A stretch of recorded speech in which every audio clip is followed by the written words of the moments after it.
sa Mahiwagang Burnay. Mula sa Mahiwagang Burnay. Sa Mahiwagang Burnay.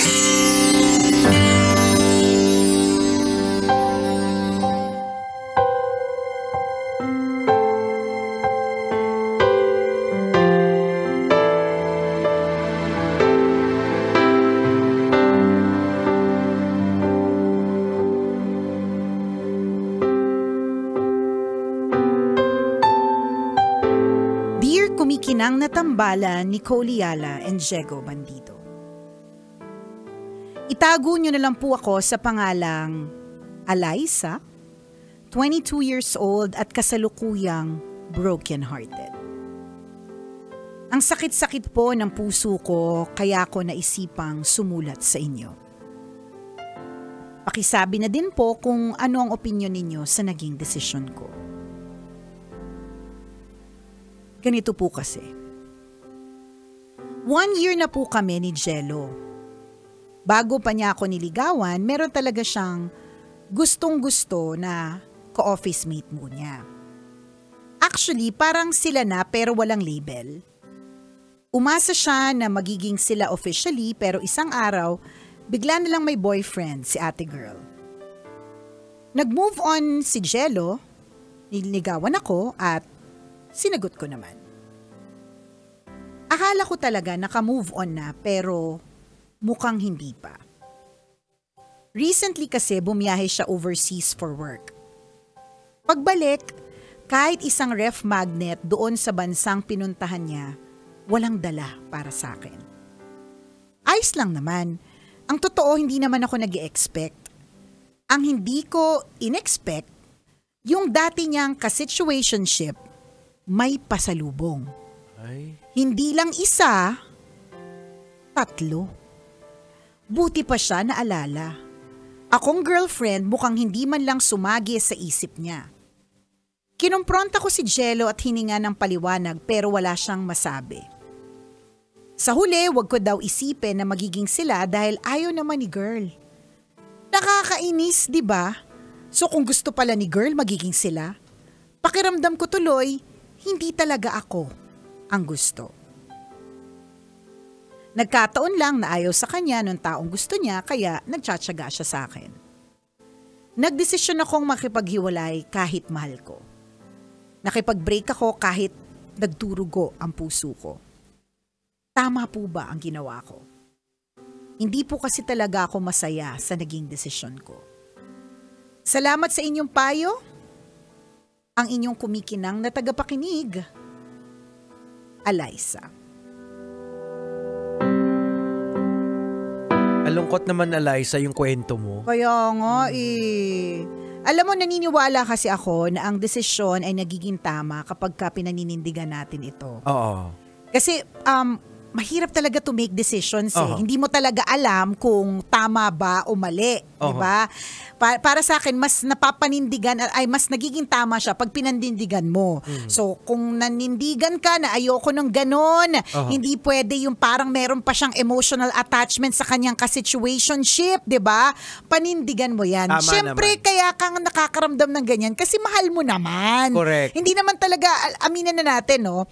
Kapag ka ang umaway sa atin ay mahal natin sa buhay. For example, ang nagtampo sa atin, nanay natin o tatay natin, kapatid natin or mister natin or misis natin, affected much talaga tayo kasi ang mahal natin sila eh. Tama. At pinakamasakit talaga na saktan ka ng taong mahal mo, 'di ba? Kaya mo nararamdaman 'yan. May mga kulang lang na information ako na, like, for example, gusto ko sanang malaman kung ano yung naging reaksyon ni Jello. Nung nakipag-break ka, kung hinabol ka ba niya? Oo nga eh, kung diba? okay lang. Kasi halimbawa, totoo yan, halimbawa, nakipag-break ka, kasi kunyari nasa height ka ng emosyon, tapos na-realize mo, hindi mo gusto yung naging reaction ni Jello kasi si Jello parang, wala lang naman yun eh, parang hindi masyado nagsalita, ganyan. Naghabol nga ba? Yan. Or nag-effort man lang ba siya to win you back? Oo. Kasi kung hindi, kung nga, alam na this.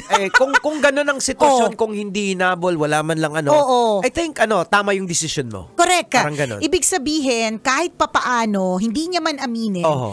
emotionally attached pa rin siya doon sa isa. Kasi alam mo, it's not about the ref magnet eh.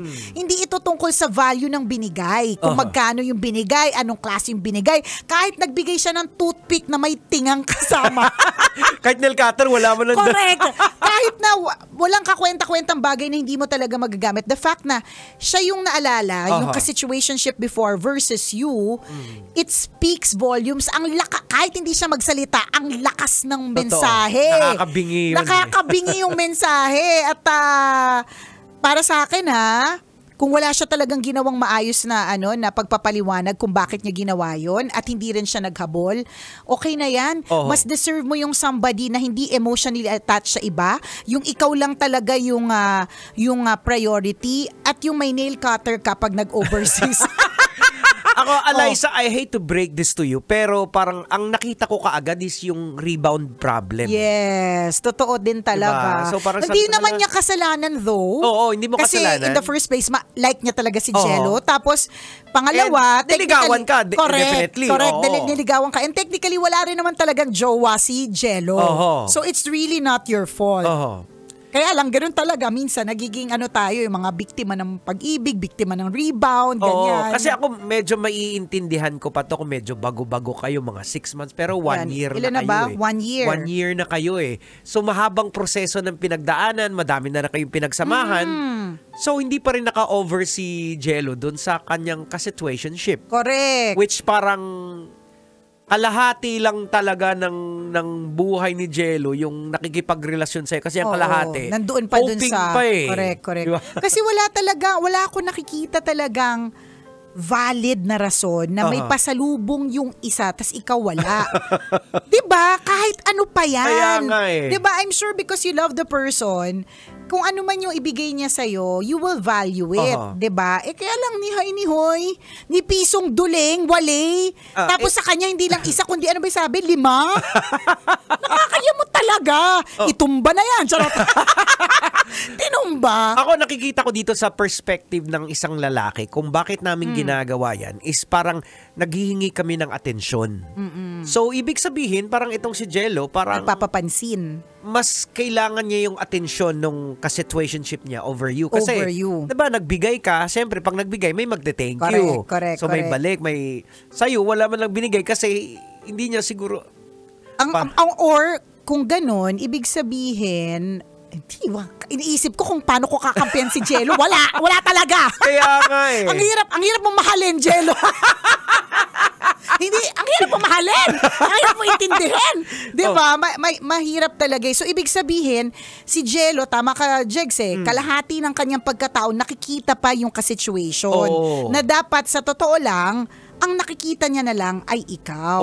'Di ba? Kasi ang feeling mo ngayon na Eliza is that emotionally hurt ka talaga kasi parang feeling mo, okay, ako yung girlfriend. Bakit parang hindi ako yung nakikita? Totoo. Parang yung ex-situation pa rin yung nakikita niya. Tama. Ang hirap nga naman talaga ng ganun. At ang masaklap pa dyan, baka hindi natin alam kung ano tumatakbo sa isip ni Jello. Parang hinahanap niya yung character ng ka-situationship Pwede. siya. Or ginugroom ka niya na dapat parang Ito, maging ganito. Ang dami kasi mga detalye kulang. Correct Pero kung magbabase lang din talaga sa detalye na binigay mo, ano talaga, I think it's... Medyo red flag talaga. Oo, red flag yun. It's but right.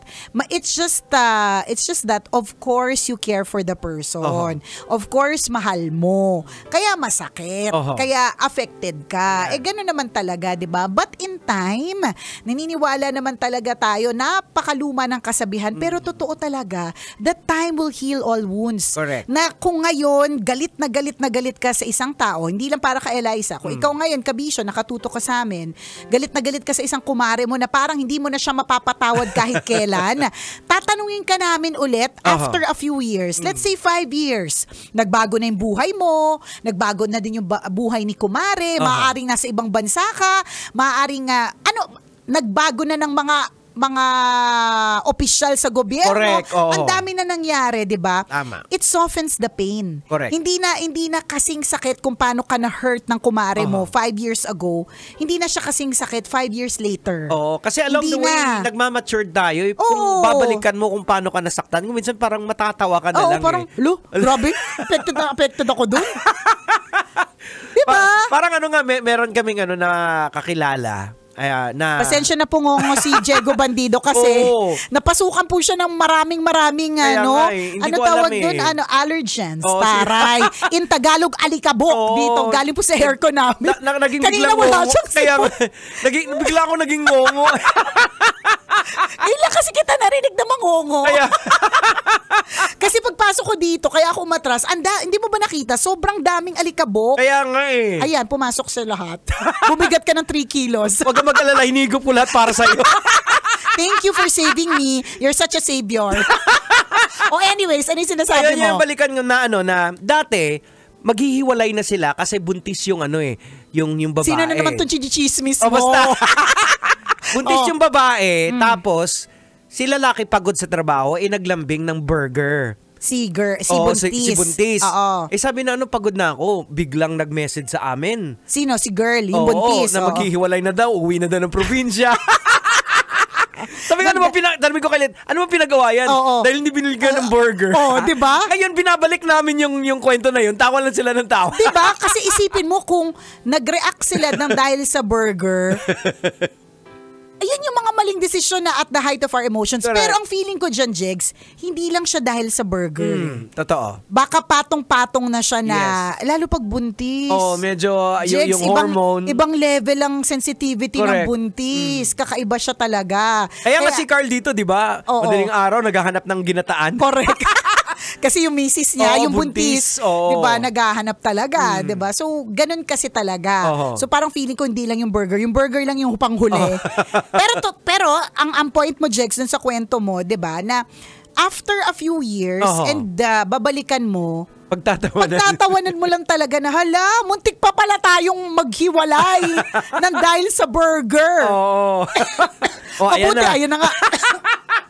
Pinamahan ako alikabok. Ayan na. Mabuti man lang ko yung pinag-awayang burger, yung mamahalin. Oho. Yung mga beef na pang malakasan. Correct, oo. Paano ko yung buy one, take one lang, Sa di ba? gilid-gilid lang na pinipisa-pisa. Correct. Sipin mo yon. So, ganun din yon. In other words, Eliza, we think, based on the story, sa tingin namin na tama naman yung naging decision mo about it na hindi mo gusto ng isang taong emotionally attached pa sa kanyang ex. Correct. Ka-situationship. Oo. You want somebody na ibibigay sa'yo Yung yung buong buo. Kasi parang namamalimos ka ng pansin niyan. Kaya nga, anong gagawin mo, 'di ba? Hanggang kailan pati? Hanggang kailan siya truly makaka-recover? So, kung alam mo kung kayo rin naman talaga, may mga second chances naman talaga nangyayari sa ibang mga couples. Correct. Ako, it has never happened to me though. Kaya hindi ako naniniwala talaga na pwedeng magkabalikan kasi hindi siya nangyari siguro sa akin eh. So, pero nangyayari siya sa ibang tao. Baka by that time, totally over na siya doon kay ka-situationship, tas miss na miss ka na niya. Pero sa ngayon, let it go muna talaga. Para sa akin, nangyari sa akin yan na naging kami, then naghiwalay. Tapos nung nag-try uli, parang iba na. Ano, mas maganda na? Or, Hindi na siya. hindi parang, na ganon. Parang Hindi talaga siya mag-work. hindi talaga So, siya naghiwalay din ulit in the end. eventually. Diba? Parang ganun. So, magkabalikan man kayo o hindi, sa ngayon, ang isipin mo na lang muna ay yung sarili mo. Oo. Yun na lang muna, 'di ba? Nakamahal-mahal ka naman kasi Correct. ang ending dito parang magkakaroon ka pa tuloy ng self-pity. Yan, oo. Tapos sasama pa yung ugali mo kasi hahamakin mo yung yung ex-situationship. Ano bang meron sa kanya? Hello, At mukha saka- naman siya maasim, ganon. Saka may laging may away na yan Ayan, eh. correct. Andyan na yan eh. Pag na-late si boyfriend, Oo. tatanungin mo bakit ka late. Tapos ikaw naman overthink. Oo. Siguro kasi kaya ka late. Oo. Dahil alam mo na, pinuntahan mo muna bago ako, di ba? So sa tuwing natatraffic si boyfriend, hindi ka na naniniwala kasi parang feeling mo, Ayan. pinuntahan niya una. So, di ba? Ang dami ng ang Hindi dami na ng rin siya healthy. Hindi na siya healthy. Yun. Yan. Saka ako talaga, doon mo malalaman kung anong naging reaksyon niya. Ikaw lang makakapagsabi niyan, Eliza, kung anong naging reaksyon ni Jello nung nakipaghiwalay ka sa kanya, doon mo makikita, doon mo matatansya kung importante ka ba talaga sa kanya. Correct. Oo. O, 'di ba? So kung deadma, tas makita mo pa sa post na magkasama ulit sila, Oo. wala. Yun na lang talaga ang clear indication na talagang hindi pa siya over. Yung, Wala na siyang yung pake. masaktan ka, normal lang yan. Correct, mahal mo Oo, eh. oo. Tsaka, ganun talaga, you Oo, care. correct. Oo. Malay mo, baka itong experience na ito, magtuturo sa'yo to ng eventually kasi bata ka pa, 24. 22? 22? Oo. Bata-bata. Ang bata mo pa eh. Diyos ko, ang dami-dami mo pang pwedeng puntahan, Correct. makilala. Oo. Ang kagandahan pa sa mundo ngayon, hindi na limitado sa kapwa Pilipino. Oo. Bukas na din ang kaisipan natin sa pwede tayong jumowa ng ibang lahi. Oo. Kasi parang dati nung araw, Jex, 'di ba, yung mga pumupunta dito ng mga foreigners, parang iilan lang. Oo. Ngayon, regular ka Ayan. na makakakita ng foreigner, hindi na siya masyadong ordinaryo. Oo. Ikaw sa edad mo na 22, siguro pang ilan mo palang boyfriend to? Ikaw, nung 22 ka, Nicole, ilan na boyfriend mo? Ay, ano pa lang? Hindi nyo na mabilang. Hindi, mas marami ako naging jowa nung nandito na ako. So, nung 22 ako, wala pa ako dito sa Love Radio. Mga pangatlo. Kita mo? Joke, pang-apat. Joke lang. Oras natin, 1:39. Ako pong kumikinang na ulo, Diego Bandit. At akong kumikinang ina mo, Nicole Liala. Kailangan pa bang i-memorize yan? Basic!